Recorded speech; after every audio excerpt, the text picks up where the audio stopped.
থাপ্পড় মারে সবসময় কোর্ট মমতা ব্যানার্জি। বিজেপির লোক প্রশাসনকে বিশ্বাস করে, কোর্ট আদালত আছে, সাংবিধানিক সংগঠন আছে, সংবিধান আছে, তো সেখানে বিজেপির লোক কোনো সন্ত্রাস করে না। সেটা আপনারা দেখেছেন বহুবার।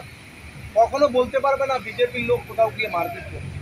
বিজেপির লোক দেওয়ালে পিঠ থেকে যায়, পিঠ থেকে গেলে তখন আর কিছু করার নেই। এই পুলিশ টিএমসির গুন্ডা মিলে এই সরকারটা চালায়।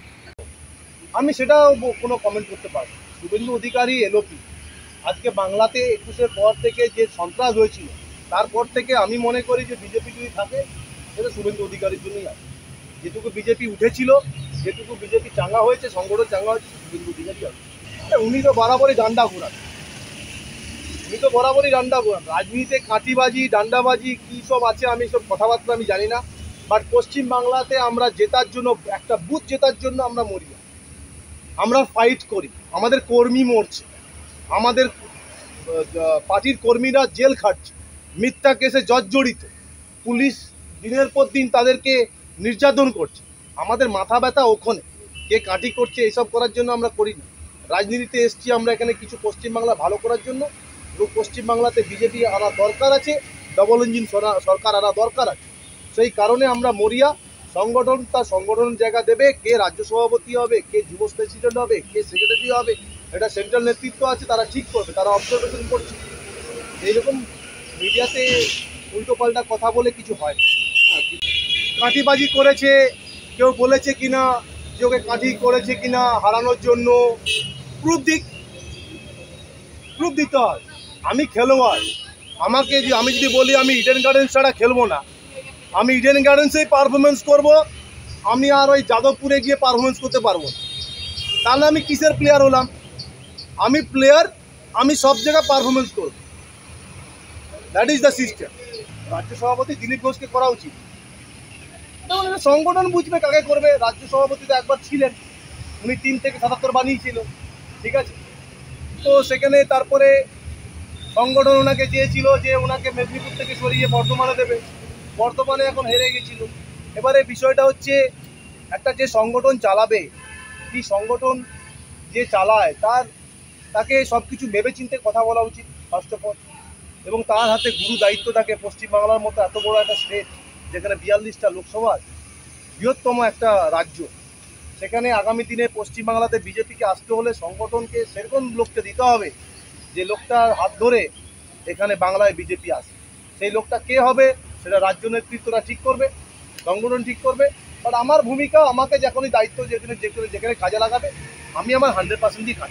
তো সেটা তো সেন্ট্রাল ঠিক করবে, সেন্ট্রাল কথা বলবে কাকে কোন জায়গা থেকে দেবে। আজকে আমি ময়না থেকে জিতেছিলাম, ঠিক আছে, সেখানে 1260 ভোটে জিতেছি, এখন 10,000 লিড আছে। এখন যদি আমাকে বলে যেখানে টাফ সিট আছে সেখান থেকে তোমাকে দাঁড়াতে হবে, জিতে আসতে হয়, আই এগ্রি উইথ দ্যাট, আমি মানবো। আমি তারপরে বলবো না হেরে যাওয়ার পর যে আমি হেরে গেলাম। আমি দরকার তখন বলতে পারতাম যে আমি সিট নেবো না, আমি দাঁড়াবো না, তখন কোনো বললো না। আপনি একটা রাজ্য সভাপতি ছিলেন, আপনি সংগঠন সম্বন্ধে অকবল আছেন, পুরো রাজ্যের প্রত্যেকটা বুথ আপনার হাতের তালুতে চেনা, বর্ধমানে কে সংগঠন আছে না আছে আপনি ভালো মতো জানেন। তো আপনি বলতে পারতেন যে আমি ওখানে দাঁড়াবো না, আমার হারার সম্ভাবনার চান্স বেশি আছে। কি সংগঠন হেরে গিয়ে কথা বলার লাভ, তার আগেই বলে দেওয়া উচিত ছিল, তখন ঠিক হতো। দিলীপ দাকে তো আগে তো খড়গপুর থেকেও এমএলএ হিসেবে দাঁড়ানো হয়েছিল, টিকিট ঘোষণা হয়েছিল 2021 সালে। তখন উনি মানা করে দিয়েছিলেন যে আমি এমপি আছি, আমি সংগঠন দেখবো, আমি যেতাম, সবাই এগ্রি করে নিয়েছিল। এখনও যদি বলতেন, উনি একজন আমাদের নম্বর 1 রাজ্য নেতৃত্ব, ঠিক আছে, আমরা সবাই ওনাকে শ্রদ্ধা করি। হেরে যাওয়ার পর মিডিয়াতে মুক্ত থাকে। একটা ক্রিকেটে আমি ভাষাতে আছি, যে পারফরমেন্স করবে সেই আগে যাবে। তো পারফরমেন্স যে করবে সেই হবে। যে বিরাট কোহলি যদি পরপর 5টা 0 করে, তাকে নিয়ে কথা বলবে না। যে রোহিত যদি পরপর 3টে 100 করে, তাকে নিয়েই কথা বলবে। তো this is the system, this is the performance. তো পারফরমেন্স যে করবে তার হয়েই কথা বলবে। যে 16 ঘন্টা গাড়িতে চড়ে সংগঠন তৈরি করবে, আজকে মালদা, কালকে দক্ষিণেশ্বর, কালকে হুগলি, কালকে শিলিগুড়ি, সে করবে, সেই হিরো হবে, তাই না? আমার মূল্যায়ন এটাই যে আমরা হয়তো এমপি সংখ্যা কমেছি, কিন্তু 2021 সালে আমরা 77টা বিধানসভা জিতেছিলাম, এবারে আমরা 92টা বিধানসভা জিতেছি, তাহলে 77 আর 92 যদি অ্যাড করো তাহলে 92টা বেশি হয়। তো এখানে দেখতে হবে বাংলায় ম্যাজিক ফিগার কত, 147। 147-এর মধ্যে 92 জেতা, তার মধ্যে কংগ্রেস আছে 11টা, সিপিএম আছে 1টা, 12টা বাদ দিয়ে দিন, ঠিক আছে। এবং 147 ম্যাজিক ফিগার হলে তার মধ্যে 35টা থেকে 37টা সিট আমরা 1200 থেকে 1500 ভোট মাইনাস আছে, সেই সিটে আমরা নজর দেব। সেখান থেকে আমরা 25টা থেকে 30টা সিট যদি বের করতে পারি তাহলে এই সরকার কেল্লাফতে। আমি এই বিষয়ে কোনো কথা বলবো না। প্রার্থী চয়ন সেন্ট্রালের ভোট সেন্ট্রাল করেছে এবং আমাদের উপরের নেতৃত্বরা সবাই করেছে, সেখানে আমি বলতে পারবো না। আমাকে যেটুকু দায়িত্ব দিয়েছিল তমলুক লোকসভা, আমরা 7টা বিধানসভা জিতিয়েছি এবং অভিজিৎ গাঙ্গুলিকে। দেখুন, হেরে যাওয়ার পর অনেকে অনেক কিছু বলে, সেটাতে আমি মাইন্ড করি, ঠিক আছে। जो जीता वही सिकंदर। আজকে আমি হেরে গেলে আমি এখানে থাকতাম না, দাঁড়াতাম না, আপনি আমাকে প্রশ্ন করতেন না।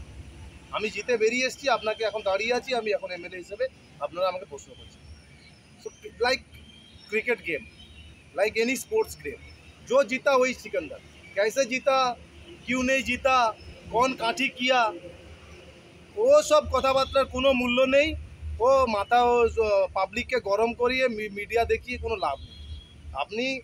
আপনাকে মানুষ ভোট দেয়নি, এটা মেনে নিতে হবে, আর এটা মেনেই আগামী দিনে সংগঠনের দিকে মত